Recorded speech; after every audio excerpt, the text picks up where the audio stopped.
17 के पहले इस प्रदेश में परिवार से ऊपर सोची नहीं थी, केवल अपने परिवार के बारे में सोचता था। हर जिले में इनके द्वारा पाले गए गुंडे अराजकता फैलाते थे, माफियागिरी फैलाते थे। उन माफिया के सामने, उन गुंडों के सामने, उन दंगाइयों के सामने इस समाजवादी पार्टी के नेता, इनके मंत्री और इनका मुख्यमंत्री नाक रगड़ करके उनको दंगों करने की छूट देती थी कि अगर बेटी की सुरक्षा के साथ खिलवाड़ किया तो तय मानिए कि अगले चौराहे पर यमराज टिकट काटने के लिए खड़ा होगा। किसी ने रंग में भंग डालने का काम किया, किसी ने व्यवधान डालने का काम किया तो जेल की सलाखें उसका इंतजार कर रही होंगी। बहनों और भाइयों, जब अच्छी सरकार आती है तो ऐसे ही लोक मंगल की कामना के साथ सबके हित के बारे में सोचती है। 17 के पहले इस प्रदेश में परिवार से ऊपर सोची नहीं थी, केवल अपने परिवार के बारे में सोचता था। सिर्फ ही परिवार के अलावा दूसरों के पास कोई सोच ही नहीं था।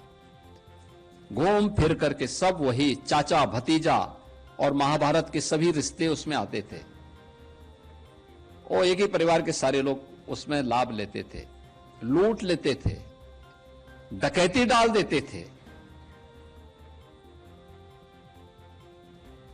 उत्साह के उमंग को दंगों की भेंट चढ़ा देते थे, गुंडागर्दी के भेंट चढ़ा देते थे, अव्यवस्था फैलाते थे। किसी भी गरीब को योजना का लाभ नहीं मिल पाता था। नौजवानों की नौकरी में डकैती पड़ती थी। विकास के कार्यों के पैसे में छीना झपटी होती थी। गरीब को इसका लाभ नहीं मिल पाता था। परिणाम क्या होता था? प्रदेश पर्व और त्योहार भी नहीं मना पाता था। प्रदेश के अंदर गरीब तबाह होता था, नौजवान पलायन करता था। हर जिले में इनके द्वारा पाले गए गुंडे अराजकता फैलाते थे, माफियागिरी फैलाते थे। और उन माफिया के सामने, उन गुंडों के सामने, उन दंगाइयों के सामने इस समाजवादी पार्टी के नेता, इनके मंत्री और इनका मुख्यमंत्री नाक रगड़ करके उनको दंगों करने की छूट देती थी। डबल इंजन की सरकार आई और भारतीय जनता पार्टी की सरकार ने कहा कि नहीं, परिवारवाद से नहीं, पूरे प्रदेश को परिवार मान करके काम करना होगा। आज देख रहे होंगे कोई भेदभाव नहीं, किसी की जाति नहीं पूछी जाती, किसी का मत और मजहब नहीं पूछा जाता। तो प्रधानमंत्री जी का मंत्र था सबका साथ और सबका विकास। योजना का लाभ सबको मिल रहा है, भेदभाव किसी के साथ नहीं, सुरक्षा सबको प्राप्त हो रही है। और सरकार की तो पहले से ही घोषणा है कि अगर बेटी की सुरक्षा के साथ खिलवाड़ किया तो तय मानिए कि अगले चौराहे पर यमराज टिकट काटने के लिए खड़ा होगा, छोड़ेगा नहीं। अगर किसी को यमराज से टिकट कटवाना हो तो किसी राह चलती हुई बेटी के साथ छेड़खानी करके दिखा ले। और यह केवल प्रदेश कर सकता, उत्तर प्रदेश सरकार कर सकती है। और ये हमारी वचनबद्धता भी है कि हर बेटी को सुरक्षा देंगे, हर राहगीर को सुरक्षा देंगे, हर व्यापारी को सुरक्षा देंगे,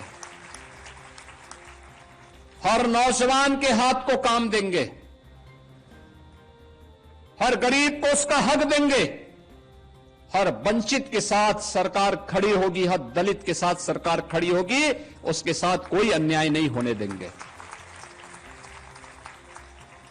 और उत्साह और उमंग के त्योहार में किसी ने रंग में भंग डालने का काम किया, किसी ने व्यवधान डालने का काम किया तो जेल की सलाखें उसका इंतजार कर रही होंगी। और कोई भी होगा उसको अंदर ठूंसने में बहुत देर नहीं लगेगी।